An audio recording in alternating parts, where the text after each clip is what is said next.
Now, after India's diplomatic tussle with Canada, over Niger's killing, the US has said that an Indian government employee was part of a conspiracy to kill Khalistani extremist Gurpatwant Singh Pannun.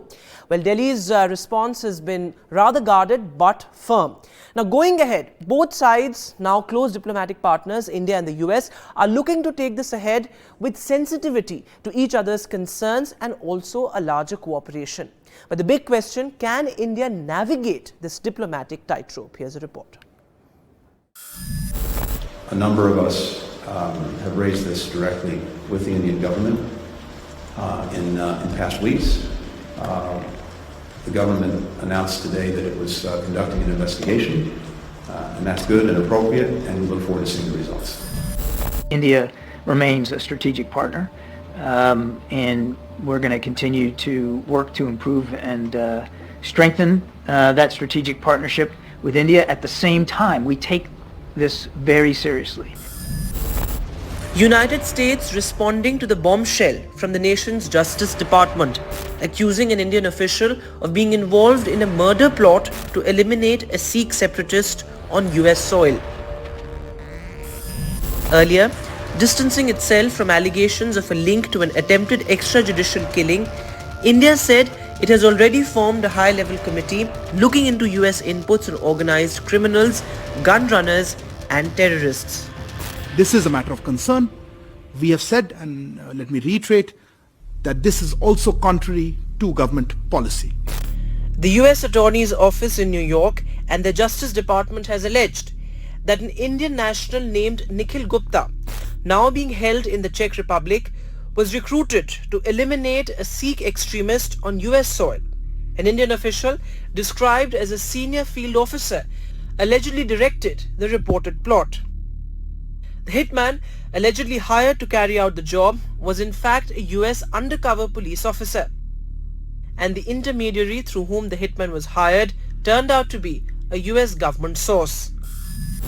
Canada's Prime Minister Justin Trudeau has said that India needs to take the allegations he has raised seriously. Which is that India needs to take this seriously. The Indian government needs to work with us to ensure that we're getting to the bottom of this. New Delhi once again, however, called out Canada for shielding anti-India extremists. Insofar as Canada is concerned, we have said that they have consistently given space to anti-India extremists and violence, and that is actually the heart of the issue. Now in his mid-40s, US-based lawyer Pannun is best known as the founder and leader of Sikhs for Justice, one of the world's most active Khalistani organizations. New Delhi has identified SFJ's notorious founder as a terrorist years ago. He has a track record which is there in the social media, and that track record is a pretty graphic one. So I would leave everybody to make their judgment. From the assassination of Prime Minister Indira Gandhi nearly 4 decades ago to gang wars both in India and offshores and threats to diplomats, India has consistently alerted the US, Canada and the UK on the dangers posed by Khalistani extremists on their soil. Indian missions have been vandalized, diplomats targeted, and repeated requests of extradition of Sikh separatists have been turned down. The question is, what will it take for the West to wake up to the real and present danger that Khalistani terrorists pose for India? Bureau Report, NDTV. So, well, that is a big question. And joining us now on India Global, Ambassador Arun Singh, a former diplomat. Thanks very much, sir, for joining us on India Global this week. My first question to you, this comes close on the heels of the entire Canada episode. But are the allegations of Canada and the US comparable in any sense? Because what the US has done is that it has reached out to India for a cooperative probe. Meanwhile, Canada has still not put out any evidence in the public domain. What do you think? Are these two allegations comparable in any sense? So there's clearly a difference in the way the US and Canada have handled it. And again, based on the information that is in the public domain and information that is there in the indictment, it would suggest that perhaps some information was shared by the US with Canada. related to whatever the Canadians said. But if you look at the way the US handled it, private conversations between US officials, their Indian counterparts, and of course there is an indictment process, there is a judicial process that the US system has to go through. And then the information was also put out through leaks to the media.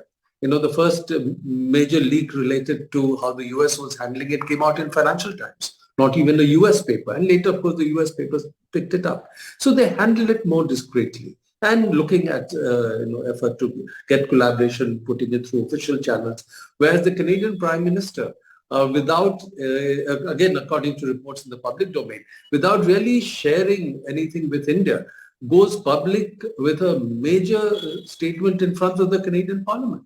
And that's ratcheting up an issue without, going through measured search for cooperation or sharing information. So I think they handled it badly and unnecessarily politically raising the ante on the issue. And therefore, the Indian response to Canada and the Indian response to the US has been very, very different. That's an important distinction you make there, Ambassador. But also looking at the larger issue, how does India really navigate the Khalistan issue diplomatically? While, of course, New Delhi has said that we have zero tolerance towards extremism in all its forms, but these are also close diplomatic allies of India that we're talking about, whether it's the UK, the US, even Australia. Canada, of course, we saw that diplomatic ties hit rock bottom because of the Niger issue. So is it going to be a diplomatic tightrope for India going ahead, navigating this Khalistan issue? No, absolutely. And I think even those countries, US and Canada, say that extremism, terrorism, violence is not acceptable. And I think the relationship with Canada partly impacted by what you call the Khalistan issue, but more by the way the Canadians have handled it. And again, if you see the statements coming out from India, it's the perception here is that a section of the Canadian political leadership, which depends on votes of certain segment of the community there, they are far more tolerant of extremism and violence directed against India that is originating from there. So they are looking at it from their own perspective, their own political compulsions, going against the norms that they themselves espouse. So there is clearly a double standard there. That's an important point you make there. And of course, taking a cue from that, why do you think countries like Australia and Canada, who have close ties with India, refuse to act against Khalistani separatists? Do you think they even acknowledge India's concerns? Now, the relationship with many of these countries, US, Canada, UK, Australia, where some of this activism takes place. And you must remember that this kind of extremist activism against India, encouraging violence and terrorism, is done by a very small segment, just that they're very, very vocal in terms of what they do, is being done in countries with which India had a difficult relationship for a long time. Now, of course, the relationship is taking a different trajectory. So we have to come out of the legacy of the past. Secondly, in many of these countries, the official line is that they allow for freedom of expression. So they cannot take action against people just because they are espousing a certain kind of political perspectives, but that they do not accept encouragement of violence and terrorism. And so, but even there, I think perception in India is that even when there is encouragement of violence and terrorism, these countries, for their own political compulsions, based on wanting to get the votes from a certain section of the community, are not taking effective action. And that's something they need to address. Clearly, India's objective would be to further deepen cooperation with many of these countries, to work for making sure that the compulsions that political leaders in these countries face going ahead, based on political developments taking place, are far more conducive to their being, sensitive to India's concerns. So I think that has to be the strategy. And that is happening.